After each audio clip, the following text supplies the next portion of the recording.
and welcome to Doing Disasters Differently, the podcast with Renae Hanvin, which is all about inspiring you to start thinking and doing disasters a little bit differently too.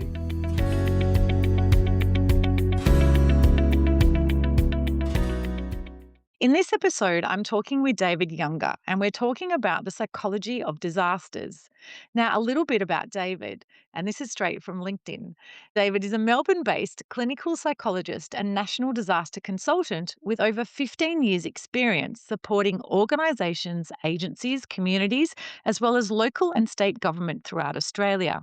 He's been a trusted advisor after numerous events, including bushfires, floods, droughts, cyclones, thunderstorm asthma, and the pandemic. David is an honorary fellow clinical at Melbourne University and a member of the Children and Disasters Advisory Committee and an advising panel member for the Victorian State Government's DFFH Psychosocial Reference Group. His other passion is supporting individuals and small groups via coaching, mental health support, or professional consultation. He uses a strengths-based approach grounded in positive psychology and holds the belief that everyone has a right to not only remain well, but to enhance their well-being. I love that. Overall, David's approach is one of calm, warmth, compassion, and curiosity. He understands that humans hold a deep capacity to connect, adapt, and grow, and recognise that this is particularly important during an era of cascading events, disruption, and uncertainty. Now, I like to start with where we met. Do you know what? I actually can't remember when it was, but I reckon it is probably close to 10 years ago that I met with David and I heard about what he was doing and we sort of crossed paths. And then I ended up going to his consulting suites, I guess you'd call them at the time, which was in Box Hill in a suburb nearby to where I was working. So we met, we had a great chat. And to be honest with you, we found this passion around business people and the psychology and well-being of business people impacted by disasters. So I am really excited to be talking with him today. So look forward to asking him some questions in just a minute. David, I have been wanting to talk to you on my podcast for a long, long time. So I'm very excited that I'm able to chat with you today. Thanks for joining me. Yeah, thanks for having me, Renee. I appreciate it. Now, can you please tell me about the psychology of decision making under stress and the connection with preparation, response, and recovery? And maybe even a little bit too about how you've got into this space or why you're doing work in this space. Yeah, so maybe I'll start with that second part first, Renee, and how I ended up working in this area, which really was by default. So that goes back to about 2006, even 2007, when I moved out of Melbourne CBD and bought a house in the on the rural fringe in an at-risk of fire area. And then, as a pretty early on psychologist, I set up a practice in two at-risk of bushfire communities or towns. And then, well, for easy, if I just fast track to 2009 and the Black Saturday fires here in Victoria, I ended up being one of two psychologists in one of those townships. And so, I was just really caught up in the aftermath of that tragic event and lived not far at all away from where the fires stopped. So I was caught up in Ah, the community aspect as well.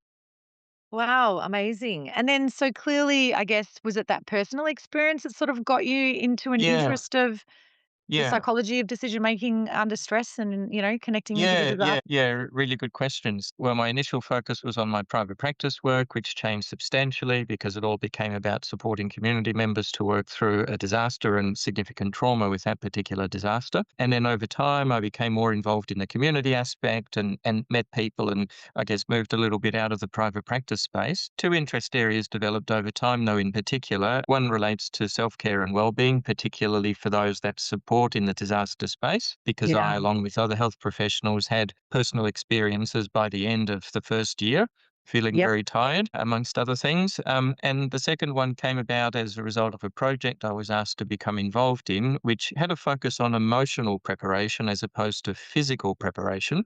And that project involved developing essentially a simulated bushfire experience Okay. that community members could be safely exposed to. Yeah. And the thinking and the theory and idea behind that was that it's very difficult to know what you're actually preparing for if you haven't experienced it before.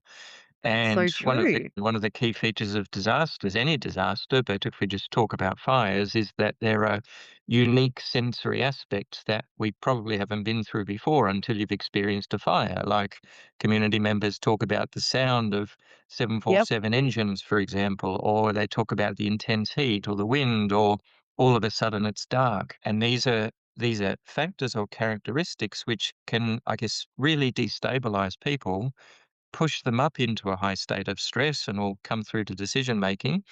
And when we're in a very high state of stress as humans, actually particular parts of our brain start to shut down and go offline, whilst other areas light up. Yep. And there are some benefits to that, but there are also some real problems if we're not aware of that. That's so interesting because, I mean, as you know, resilient ready, I'm all about preparedness. And I always talk about it's not about a plan on a page. It's like, that's only going to get Yeah. you so far. Mm. But we do scenarios and we talk to business people about, practicing what would you do and how would you evacuate.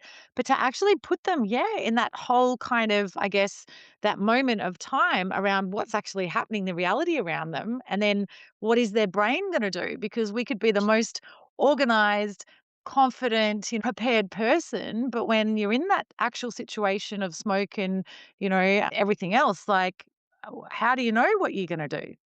Yeah, yeah. Well, a lot of it actually comes down to luck and how well you as a human actually can respond to a high stress situation like that. So, maybe if I just say that the word stress gets used a lot. If I just Mhm. maybe I just explain, Renee, sort of some of the background of high stress Yeah, responding, because please do. it connects with the decision making very importantly. So, I think the starting point is to say that there's this word stress that gets bandied around a lot, and we could say that one end of a line is no stress for us as Uh-huh. humans, in which case we're probably bored and sitting Yep. around twiddling our thumbs, wondering what to do. And at the other end of the scale is something like a disaster experience. A fire Mhm. comes very quickly and we're sort of caught unawares. Well, in that sort of situation, our mind and our body do what they're fantastically adapted to do, which Mm. is to push us into a survival state of stress or adrenaline mode, sometimes we call it. Yep. Uh, and in that state, we're really mobilized to be able to do very particular things. Like we can become very, very tunnel visioned on the immediate threat and on Mhm. immediate priorities, for example. But in that state, we're actually not good at seeing the big picture. We're not good at making decisions. And if we think about it a little bit more technically, we know that, for example, the language centers of the brain go offline when we're in the adrenaline state. What does that And mean? What does that yeah, mean? well, that means that actually uh, I might be experiencing a fire and want to tell somebody to do something, but Yes. because I can't access the language centers, I can't get my Ah, words out because I can't think of the words. wow, Uh, okay. Got it. yeah, but it even goes beyond that because, of course, not only do we communicate in words, but we also think in words. Yep. And so when it comes to solving problems, for example, where I've put something that I might want to use to help fight a fire or deal with a flood, whatever it might be, or if a piece of equipment breaks down, I'm going Mhm. to have to think about the solution in words too. Wow, And okay. if I can't access that part of the brain, I You're in can't do it. all worlds of bother. That's right. And so what tends to happen for people when that occurs, and this doesn't happen for everybody, but it definitely Mhm. does happen, is people then panic. They get pushed Mhm. into fear. And we know that when community members panic, they often make last minute rash decisions that they Yep. never planned to make. So that might be like driving through a fire front, for Mhm. example. Yep. When we're in panic, we're not thinking clearly, rationally, and this is then where, as I say, kind of what happens after that point does come down a bit to luck. Yep. And so Mm, where does the so the that is so interesting. I love all these all these components around how preparedness and thinking and the I guess the preparedness response recovery, the before, during and after. Then what happens in the after as that stress component and the connection with stress after? So you've yeah, survived and you've, yeah, whatever, you don't know, I don't know, if you've lost your house or whatever it might be. So that, yes, I guess, yeah. short and longer term recovery has different levels of stress, I'm guessing. That's right. Yeah. Yeah. Well, I guess the most, one of the most significant impacts or effects of that high stress state can be somebody having a very traumatic experience and Mhm. being at risk of becoming traumatized, which is a very Yep, specific type of psychological or emotional injury. yep, However, that happens for the smaller proportion of people too. So if we talk about yep, what happens for the greater proportion, well, one is that, again, bearing in mind the mind and the body are so good at adjusting, yep, they will, over time, over a few days, over some weeks, maybe over a month or two, they will work to re-establish a healthy, balanced state. yep. Uh, but there's two things here. One, that doesn't always happen for everybody. Some Mhm, people who have that very adrenalized, fear-based response might remain in that adrenalized state for quite a few days or even quite a few weeks. I remember that after the Black Saturday fires. mhm. And then let's just remember, as long as you're in that state, you're definitely not adapted to complete or involve yourself in many of the activities and tasks associated with recovery. And if you're a business owner, for example, how would you start to think strategically if the disaster's been and gone, that you're still in this highly adrenalized state? There'd be a Yep. lot of decisions to make in that sort of situation. Yeah. Oh, absolutely. So is that then what you just spoken about then? Is that like what is the psychological experience of recovery? Is that what that is? That experience that it's, Well, you know, you yeah. Yeah, well, we could say that that can be the first state or stage for people, Mhm, and then that mhm, following that, hopefully, and this is what we're always working to support and assist people with, we want to help them understand what's occurring for them in terms of reactions and responses, and then put in place strategies that are going to support them and help them to come down from that very high state of yeah, adrenaline-based stress to yeah. re-establish healthy functioning. But Mm, this is then where the second challenge comes in a disaster setting, which is that if you've lost a home, or you're a farmer who's lost many fences and the cattle are walking around, or you're a business owner and your shop has been inundated with water, for example, mhm. um, you're going to have a lot of decisions and challenges to face. Yep, And most of us will know, just as a part of normal everyday life, when we go through phases where there are lots and lots of challenges facing us and lots of things on, that's can push our ordinary stress levels up. oh, Yeah. 1,000%. And what I think is often forgotten in the space is that a lot of, particularly in the regional areas, people Mm. live and work there. So, likely they've had their house impacted and their business impacted. So it's their life and it's their livelihood at the same time. And that's like a double. I mean, not having a livelihood, so then you can't afford your house or you can't afford to rebuild or whatever it might be. I mean, that's a whole other level of stress. Absolutely. We, Yeah, you know, absolutely. It sure is. And so, where this has an impact and an effect, not only in decision making, but in terms of general health and well-being, is Mhm, that okay? Well, you come down from an adrenalized state, but then you go into a chronically stressed state because there's mhm. so much to do and so much to work through. And as we well Yep. understand these days, the recovery pathway or journey is unfortunately a very long one. Mhm, And then one of the other characteristics of being in stress, whether it's adrenaline or chronic stress, which we often talk about cortisol based stress, mhm. is both of those states keep us quite focused on the challenges and the problems. So that then means things like, and I'll give you an example. After Black Saturday, I went to a community session about 5 years afterwards. And the person that was talking asked everybody sitting at tables there, community members, to do a little task using butcher's paper. And the task was to think back to their life pre the fires, and Yep. then to write down on these pieces of paper what it is they used to do that was enjoyable, Uh-huh. fun, gave them time out. I use this as an example of the time because I guess it just struck me so strongly at the time. But there were almost two groups of responses. One, there were the community members who couldn't remember, Okay. uh, couldn't Wow. recall, and that's the effects of chronic Yep. stress on brain and memory function. And then there Mhm. was a group of people who started to have the aha moments. They were like, "Oh, that's right. We used to go to the movies, or we would go to the market, but we Yep. haven't done that for years. Do you remember that?" And I remember a Wow. couple sitting opposite me and talking about how they would get a hotel room in the city. They'll go and have dinner, see a movie, spend Yep. Saturday in the city, and then they come back to their property. Completely forgotten about it. They hadn't done it. Wow. Completely forgotten. No, because the recovery life had taken over, Mhm. just Yep. focused on trying to get things back to the way they were. Yeah. And I think the one thing that I learnt, like with working with Kangaroo Island over sort of 18 months, 2 years, is that recovery process of people, dealing with it and being able to, I guess, go through I know there's the typical sort of dip, the graph that we all see, but it's really different for everyone. So, there's Absolutely. no like Yeah. one size fits all. And Yeah. some people might recover from some things quite quickly, but then others, it again takes years, or, they need these sorts of Yeah. community sessions to, Yeah. I guess, think about, yeah, what they used to do or, Yeah. Yeah, mm, yeah, it's such an important point, and this goes to perhaps we could say the psychological experience of recovery as yep, opposed to the psychology of decision making. yep, But probably just bearing in mind that psychology is about the study of the human mind and behavior, and therefore thoughts and emotions and motives. But then, exactly as you're saying, all humans are different. They're all, yeah, we're all our own unique individuals.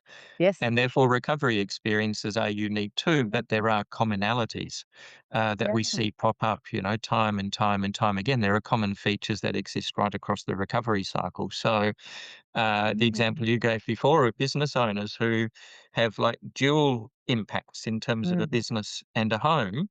I've seen this happen many times as well with business owners, and they will tend to not come through to their more personal impacts and effects until mhm, many years down the track, until the business is up and running yes. and a bit more stable.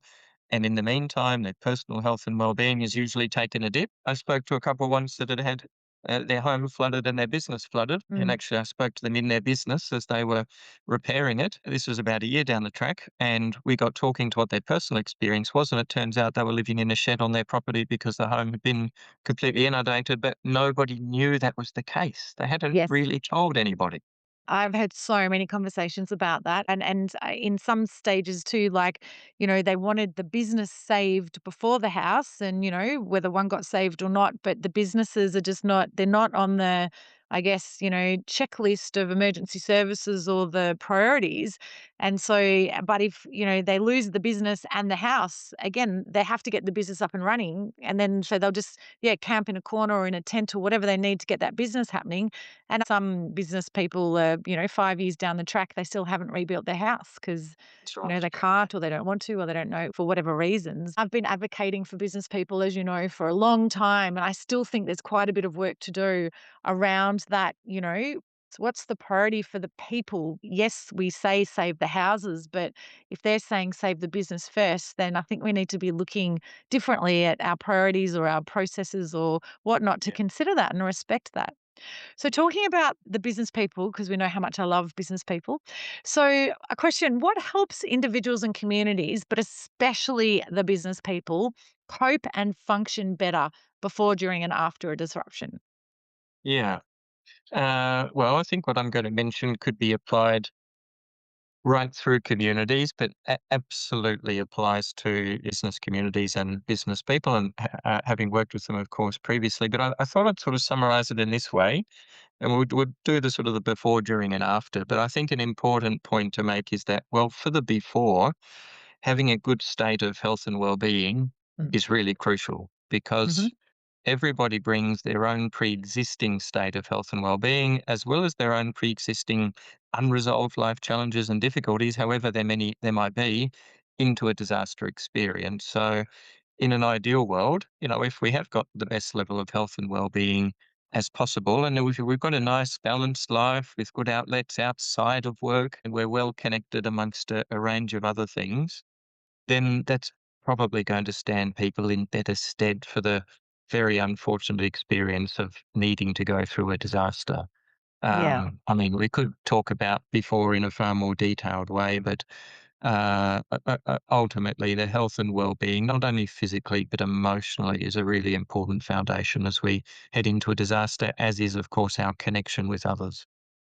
And can I just, so before we talk about the sort of during and after, I think that's so important and really critical for small business people, because I'm a small business person and we work many, many, many more hours than I would say the normal corporate person. And a lot of the time, are not paid sort of under the average wage just to kind of make ends meet and to sort of get our businesses running. And I think we put so much passion, and a lot of people, particularly again in regional areas, feel a lot of like responsibility that they're employing local people who have got to pay for their families, and, they're delivering local services. So a lot of additional pressure and stress and, I guess, assumed responsibility comes on being a small business owner as well. So taking some time in the everyday business as usual to make sure that your well-being and your wellness and your, mental, capacity, and, you do spend some time putting into that beforehand is really critical.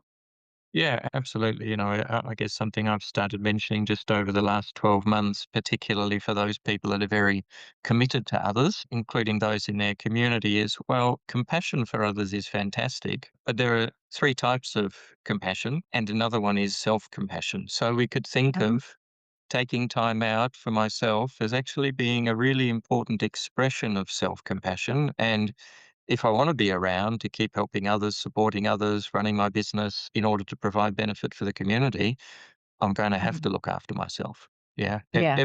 Everybody has a limit and everybody hits the wall eventually.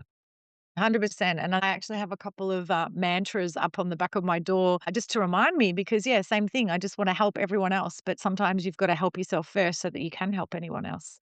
So, Yeah. can you share? So, what helps individuals and communities During cope and and after. function in the during and after? Yeah. Yeah. Well, with the during, I thought I would just keep it short and brief and keep it to both physical and emotional preparation. So, the physical preparation is what most people have some awareness or even a good familiarity with. For fires, your garden is clear, you've got a fire break ground, it has hoses, all those sorts of things. Emotional preparation really is about the psychology of stress Hmm. and having a pre existing awareness of the fact that I could end up in that very Hmm. fear-based, adrenalized-based state that I was talking about before, and that could compromise my ability to do things well. So that then means things like having a physical preparation plan that's well rehearsed. We Yeah. need to have all the different components in our long-term memory so that we Yeah. can just access them automatically when we're under pressure. The other thing is also a bit of there's quite a few things here, Renee, but just the other one I'll mention is a bit of a self-assessment about whether you feel you can be confident in yourself to sort of keep it together and function under the pressure and stress of a disaster. And if that's not you, I would suggest, making plans in line with that would be the thing to do. It's going to be a pressurized, tense, challenging situation. Yeah, Um, 100%. And we talk a lot about what ifs. So, yeah, having just business as usual conversations about some what ifs. So, yeah, you might have a plan and, yes, you might have your evacuation box, et cetera, et cetera. But if you talk about it more often, it just becomes that kind of like, business as you or usual or, preparedness, cultural thinking, whatever it is, just in your everyday, that's yeah, really going to help you mentally, yeah. I would argue, but I'm not obviously the expert, when you Yeah. do find yourself in that situation. Yeah, absolutely. The other example I give sometimes is, our wonderful airline pilots that fly us around the country or overseas. And what's the reason that they don't panic if there's a problem with the aeroplane or, an Yep. engine fails or something like that? Well, they get chucked in a simulator every 12 weeks and Mhm. run through lots of different scenarios so that they Yep. remain cool, calm, and collected when, Yep. the pressure's on. Mhm. And so there is a lot to be said for having well rehearsed habits and routines, whether that's putting everything out in your home ready to go, the car semi packed, even rehearsing as a family what it's like to get to the car, thinking about what your Yep. trigger points will be to leave to the car so you get out in time, or Yes. having your property set up and what your plan A, B, C, D will be, those sorts of things. Logically, it means things like anticipating the stress of an emergency situation, identifying what the trigger points for me are going to be, and learning how to manage stress. And that can be done by things like helpful self talk. We need to Yep. tell ourselves that we're well prepared and we're going to get through and have put a lot of effort and energy into this, or we know what our plan is, for Yes. example, so that those things can be done. And the after, maybe I should go to that, the after a disaster, I think was the Mm. next part. Yeah, Is that definitely, right? definitely. Yeah. Yeah, so I usually mention to people, in terms of what helps people, well, to keep it relatively simple and straightforward, I guess, is to not let the recovery life take over life Mhm. entirely, not let Mhm. your life become all about recovering. Is harder to do, I guess, in practice.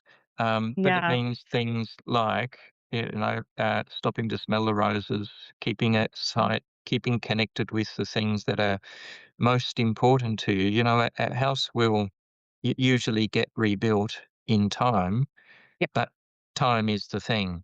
Yeah. And if, during that period of time, you lose your health and well-being, or your kids stop talking to you, or you Yeah. become depressed because life loses its color, you've got to sort Mhm. of question what's the point. And, Mm. we're great as humans at facing adversity and challenge. Tends to go better for us when we sort of look at it, lean into it, and very consciously think about how we're going to respond to it rather than just Mm. getting caught up in it and then starting to realize what's happened to life much further down the track. And I think, and I mean, the work that we've been doing with Professor Aldrich on social capital and social infrastructure. That's why I think the invisible infrastructure in our communities of the networks, trust, and cooperation between people, and those places and spaces like the pub and the library and the chemist, or, the place of worship, etc., like the park, they're so central, I think, to the well-being and the stress, and not, I guess, not knowing that you're in it alone, like you're part of a community and we can all be there to Yeah. support each other. I think it's a really Yeah, yeah. important. Mm. Yeah, absolutely. One of the things I it sort of come back to when we talk about social connection, but of course being a psychologist, is that, well, we are social mammals.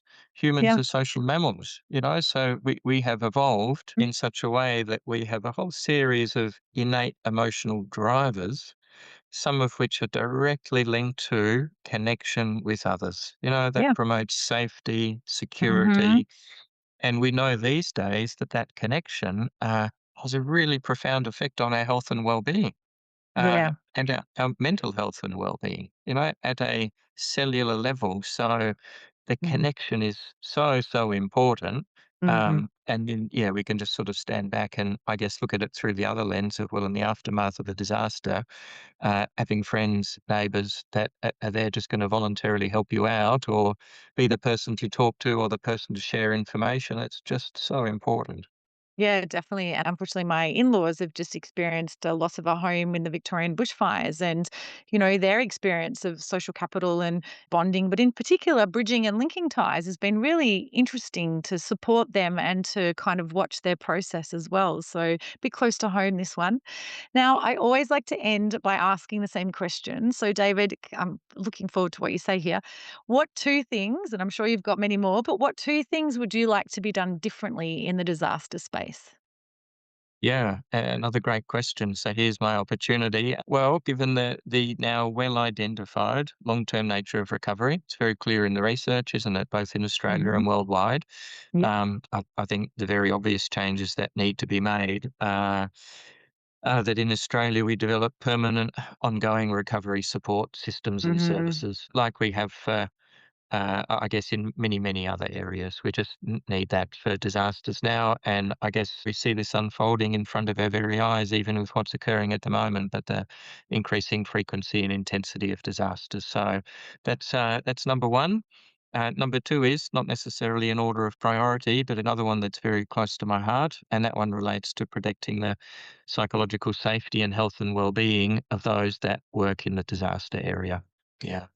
Yeah, Um, and now we haven't even touched on that. I might have to get you back and we'll do a whole other podcast to talk about that space, because that is so true. And even, myself and Fiona Jago, former caravan park owner, who goes around and does our workshops for the business communities, and so many other emergency services and government people working in the space. Like, there's a lot to take on. And, we're in it because we want to help and we want to make others feel okay and go through the processes of recovery. But there's a lot going on if we haven't been ourselves personally impacted, but we are taking on the stories and the experiences of others as well. So I might talk to you about coming back to do another yeah. one there. Yeah, yeah, sure.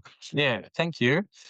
Well, thank you so much, David Younger. Again, your details are on our website. So if anyone is looking for some help or support or programs, David works with governments, corporates, councils, anyone. He's awesome. I highly, highly rate the work that he does. He's been doing it for a long time in this space. So thank you so much, David. Really good to chat to you about the psychology of disasters. And no doubt we'll talk soon. And I'm definitely going to get you back. Thanks, Renee. Appreciate it.